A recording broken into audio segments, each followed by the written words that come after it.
In this report, I'll share the estimated costs to retire early on $990 per month in Tbilisi, Georgia, including rents, utilities, groceries, restaurants, transportation, and other expenses for low to middle range living costs.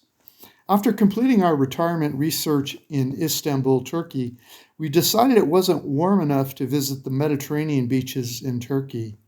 We will visit the Mediterranean beaches later this summer when it warms up. So we flew east from Turkey to Tbilisi, the capital of the country of Georgia. I missed Tbilisi, Georgia on my last visit to this part of the world, so I was excited about finally seeing it. Also, many of you have been asking me to report on the retirement desirability of Tbilisi, Georgia for years. One of the greatest things about Georgia is that the citizens of many countries get a 1-year visa-free entry upon arrival. That includes Europeans, Brits, Aussies, Americans, Canadians, and citizens of a bunch of other countries. Upon entry, immigration only asked me one question: "Are you here as a tourist?" When I answered yes, he stamped my passport with 365 days. I have known about this for years, but it feels really good when it finally happens. Many of you have been telling me that when you want another free year in the country of Georgia, you just do a visa run to another country. Upon return, they stamp you with another free year. Many of you have been doing this year after year. Two more things may surprise many of you. First, Georgia was the second country in the world that named Christianity as their state-sponsored religion back in 326 after death, or AD. The only country that named Christianity as their state religion before Georgia was their next-door neighbor, Armenia. But don't worry if you're not a Christian. We saw active temples of worship from many other religions of the world while in Georgia. Second, wine was invented in Georgia 8,000 years ago. Before learning this, I would have thought it would have been Rome or Greece or China who would have invented wine. But no, it was the country of Georgia. The other remarkable thing about Georgia is that parts of the spice route between Asia and Europe passed through Georgia on and off for over 1,000 years. So Georgia has been dominated by the Greeks, Romans, Arabs, Russians, the Persians, and the Ottomans. As you wander about the old city of Tbilisi, Georgia, you will see the architectural influences of all these cultures. That makes Georgia the original melting pot of the world. Georgia has a population of 3.7 million people. 1/3 live in the capital and largest city, Tbilisi. Later in this report, I'll share some political considerations about moving to Georgia if you're thinking of retiring there. If this is the first you've heard of us, you can browse hundreds of Retire Cheap reports of your favorite countries on our YouTube Vagabond Awake playlist. We love Tbilisi city and we could easily live here.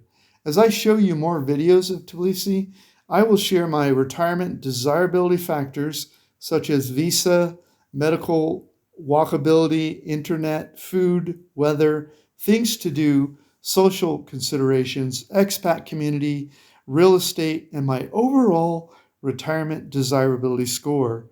But first, I want to share my estimated cost of living converted into US dollars if the two of us moved to Tbilisi year-round on a tight budget. We will also include more typical expenses we've heard from other expats to give you another data point.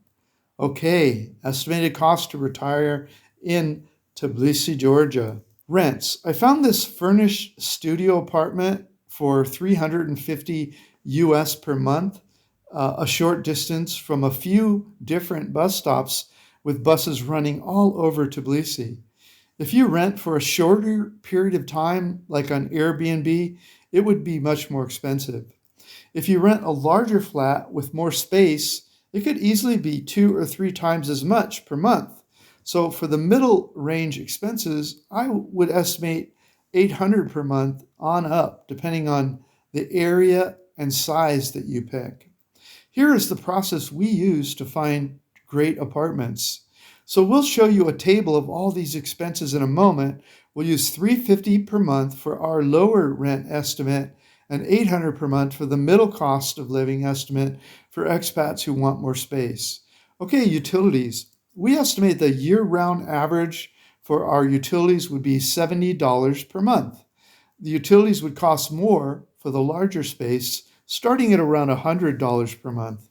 Groceries. When possible, we would purchase fruits and vegetables from the small shops and street vendors to save money, but we would also shop in the more expensive grocery stores for non-perishable foods and other things like shampoo and detergents. We estimate about $300 per month for groceries.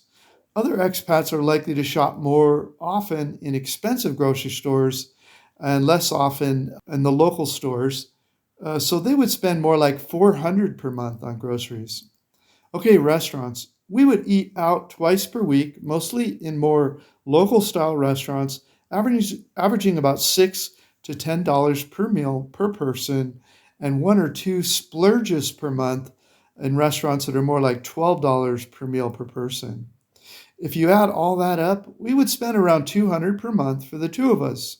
We may have a beer here and there, but that's covered below in alcohol. Other expats are likely to eat more Western-style foods in expensive expat-style restaurants and less in local-style restaurants, so they would likely spend more like $300 per month for 2 people in restaurants. Of course, that is a lifestyle-dependent choice you have to make. Cell phone data. The cost to get a prepaid SIM card for your unlocked smartphone is about $16 per month. My Android phone will act as a hotspot, so we can both be out of the house and on the internet at the same time when we're out of the house together. Other expat couples are likely to buy 2 prepaid SIM cards, so they would spend about $32 per month. Laundry. The apartments all seem to have clothes washing machines. So the above grocery estimate includes laundry detergent and hair shampoo and that kind of thing. Okay, drinking water. We didn't see reverse osmosis delivery in 20-liter jugs here, so we would probably get a Brita water filter for the refrigerator. The filter refills would be about $5 per month. Okay, internet, 60 megabits per second, up and down is about $19 for in-home Wi-Fi per month. Transportation, a monthly pass for buses and trains is $15 US per person, so $30 for the two of us. Other expats might spend more riding around in taxis or Bolt taxi app and less on public transportation, so I estimate about $80 per month for them. Alcohol, which is optional, of course. Domestic beer in grocery stores in Tbilisi are about 10 gel, which is about $3.75 for 2-liter jugs. 2 liters is about 6 regular size beers for $3.75, or about 65 cents US per regular size beer if you buy the large 2-liter jugs. In bars and restaurants, half-liter draft domestic beer range from about $2 to $3.50 US. So we estimate we would spend about $100 per month on alcohol for the two of us. Many other expats would spend a higher amount for imported foreign or craft beers in expat bars, so about $200 per month for 2 people, assuming they're not into imported whiskey or wine, which would cost even more. Entertainment, okay, which is optional. We would budget about $200 per month for the entertainment for the two of us. We generally enjoy more do-it-yourself kinds of entertainment, so expats would spend a little more, maybe $300 per month for 2 of them for their entertainment. Okay, let's add all that up. Estimated costs to retire in Tbilisi. The lower costs, rent $350, utilities $70, groceries $300, restaurant $200, cell data $16, laundry $0, drinking water $5, internet $19, and transportation $30. If you add up all those basic costs, it would be $990 a month to retire early in Tbilisi. But if you add optional alcohol of $100, that would put you at $1,090. If you add optional entertainment, that would put you at $1,290 a month. Now, let's add up the middle cost of living. If you add up the higher rents and the higher groceries and restaurants and a little more in utilities, it would put you at $1,736 per month for basic costs. If you add $200 for alcohol, you'd be at $1,936. And if you add the optional entertainment of $300, that would put you at $2,236 per month. Now, the above lower estimated cost of living would be if the two of us lived in Tbilisi on a tight budget. The middle estimate is just an example of what other expats might spend if they moved here.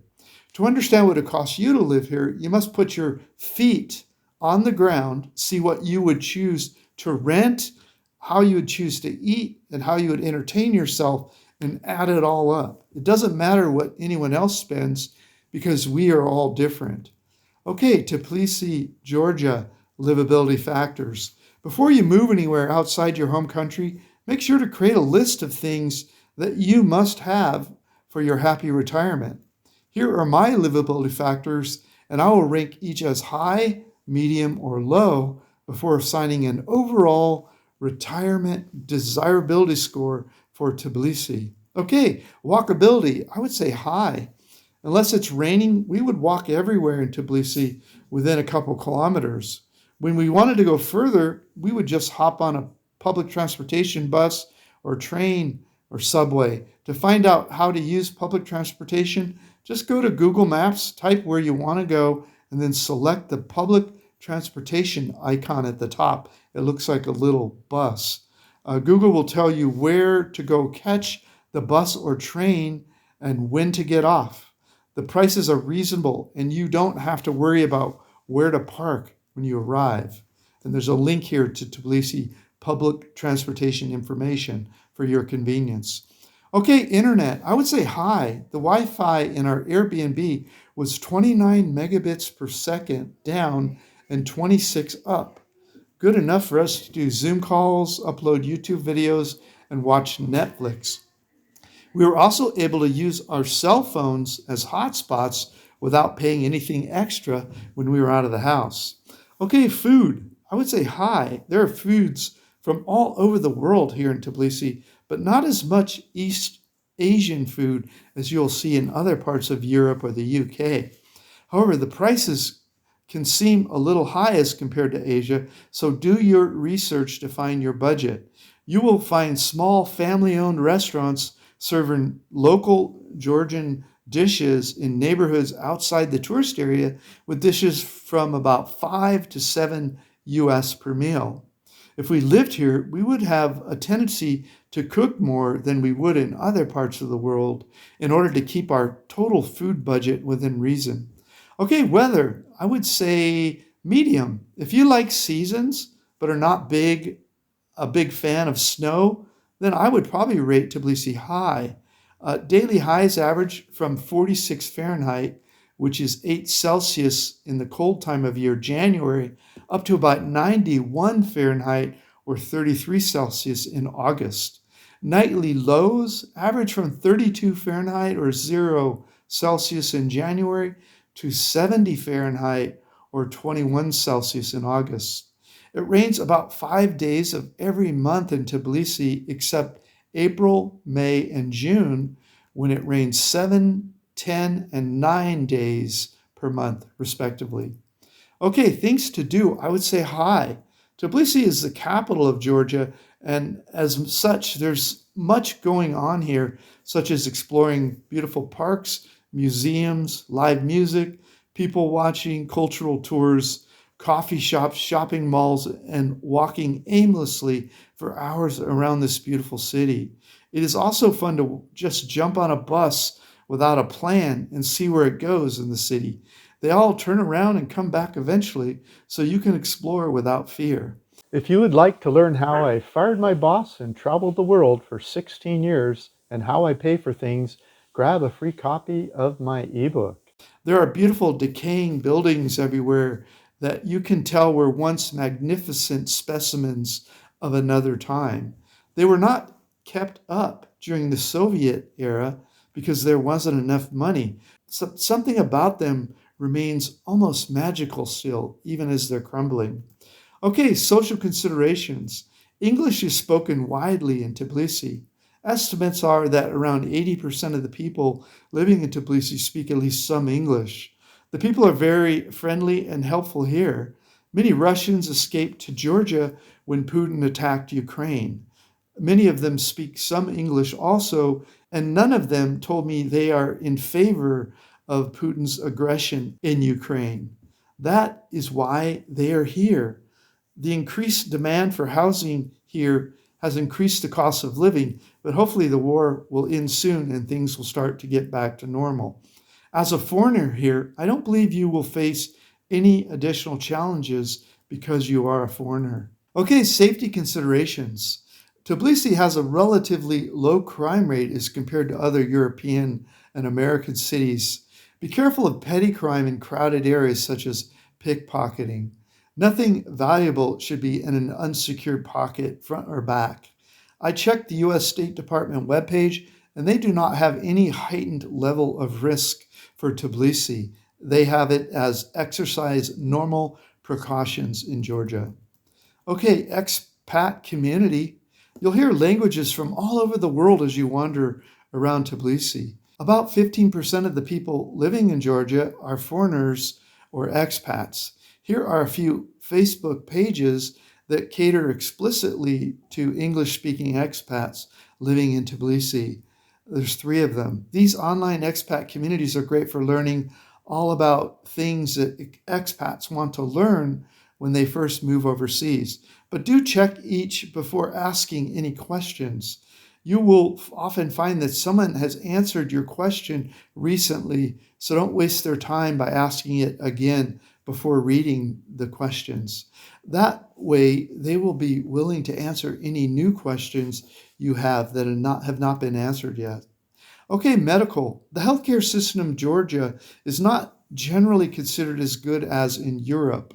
However, within Tbilisi itself, the medical centers tend to be of higher standards than the rest of the country. It's also true that there are very good doctors in Tbilisi and other larger cities in Georgia, so make sure to ask around for referrals and establish relationships with doctors based upon feedback you've gotten from others who have used their services. This is an example of something you might use Facebook for.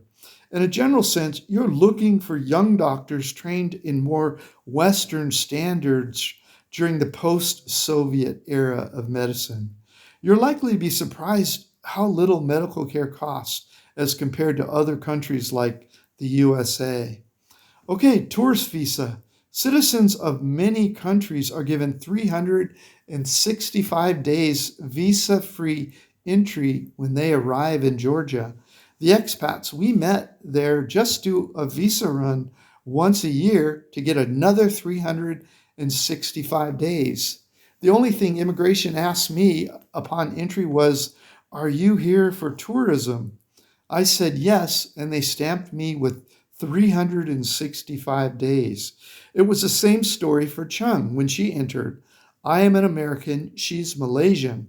Learn more on this government webpage about visas.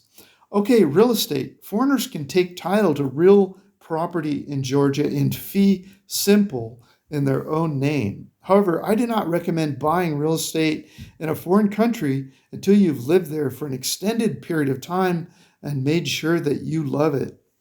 If you do decide to buy, you should also get your own lawyer that has no conflict of interest with you. For example, do not use a lawyer recommended by your real estate broker or your local lover. Tbilisi, Georgia. Overall retirement desirability score, I would say high. I love Georgia and could see myself retiring here. It rarely snows here, and even in January, the coldest month of the year, on average, it warms up to about 46 Fahrenheit or 8 Celsius in the afternoons. I love the large, ornate buildings with intricate facades from the pre-Soviet era. Even though many are slowly crumbling now because the Soviet era lacked the resources to maintain this beautiful city, they are slowly coming back to life now. There is really good food here, a growing sense of budding entrepreneurship that is nicely balanced with an appreciation for enjoying your daily life instead of overly focusing on chasing money. What would it cost you to live in Tbilisi, Georgia? To get a better understanding of things you should add to our estimated cost of living, watch this video, 9 reasons you can't retire on $1,000 a month overseas. Most people will likely be unable to retire for our lower range estimate above. I give example reasons why in this report, links provided, and this other report explains how to avoid coming home early with the tail between your legs. Also, if you're going to try to retire cheap offshore, make sure to read my report, The 2 Biggest Risks of Retiring Early for Cheap Offshore, which explains why you should have emergency funds available for unexpectedly large expenses. All of these links are at the first link in the notes below this YouTube video. You should also add anything to the above table you spend money on in your home country that's not listed in the table. Presumably, you find those things necessary in life. To do that, visit Numbeo for Tbilisi and add anything not mentioned in the table. Never move anywhere until you have first visited personally to verify the living costs for your lifestyle and needs. I'm not guaranteeing these prices for you. These are just my notes and estimates from the time of my visit in this post. Your costs will likely be drastically different depending on your lifestyle and the time since this post. Many of the expats we meet living overseas are self-insured for medical care. That means that not everyone buys health insurance when they move overseas. That probably sounds crazy to many of you. I didn't carry medical insurance for my first 17 years living overseas, but last year I bought medical insurance. If you're wondering what it costs and what it covers, watch my medical insurance video, link provided for that also. That is not an affiliate link. More typical expat living costs in Tbilisi range from about $1,500 to $3,000 per month. But people spending that much often have higher savings, incomes, or pensions. They often report spending more on accommodations, entertainment, eating out more, traveling, and alcohol. Many also have more expensive cars, houses, or apartments. Okay, I promised to talk about Georgia country political considerations. Georgia was annexed into the Russian Empire starting in 1801 and eventually seceded from the Soviet Union in April of 1991 during Gorbachev's perestroika period. Thereafter, Georgia endured a period of political instability until later pursuing a pro-Western foreign policy, including a series of democratic and economic reforms aimed at integration into the EU and NATO. More recently, many citizens of the former Soviet bloc countries have been monitoring closely what is happening in Ukraine. While visiting, some locals express fear that Russia may begin attacking its other neighbors. As one put it, Georgia's 4 million people would be a light lunch for Russia compared to the meal Russia's trying to digest eating Ukraine's 40 million people. His words, not mine. That said, I met a group of young Russians in Tbilisi that said, and I'm quoting, "We don't want Russia in Ukraine. We left Russia when the war started because we don't want to kill people." It reminded me of what happened in the USA back in the 60s when many young people started fleeing to Canada. So if you do decide to retire in Georgia, which I would totally understand because it's so beautiful, think about this also. Don't buy real estate or start a business for a few years until politics have calmed down. Because if you decide you need to leave until things calm down, you don't want to have to try to sell a house or a business on a moment's notice. You'll want the freedom to just jump on an airplane, a bus, or a train on a moment's notice and head to greener pastures. Thanks for watching our report, Retiring Early in Tbilisi, Georgia. To review the full written report, just click the first link in the notes below this YouTube video or in the comments, the first comment. It includes all the links I spoke about in this video, along with links to where we stayed, all the restaurants where we ate, where we shopped for food and other things, where we went, and what we did for fun while we were in Tbilisi. Thanks for watching and have a great day. Could you please help me with something? You've probably watched our guest star interviews on our guest star playlist. I interview people that have retired overseas. They share valuable information such as cost of living, safety concerns, finding love overseas, healthcare experiences, and money problems. If you'd like to share something that you have learned living overseas, please come to vagabondbuddha.com, click the More tab, click the Contact Me tab, and tell me about what you would like to share with my channel.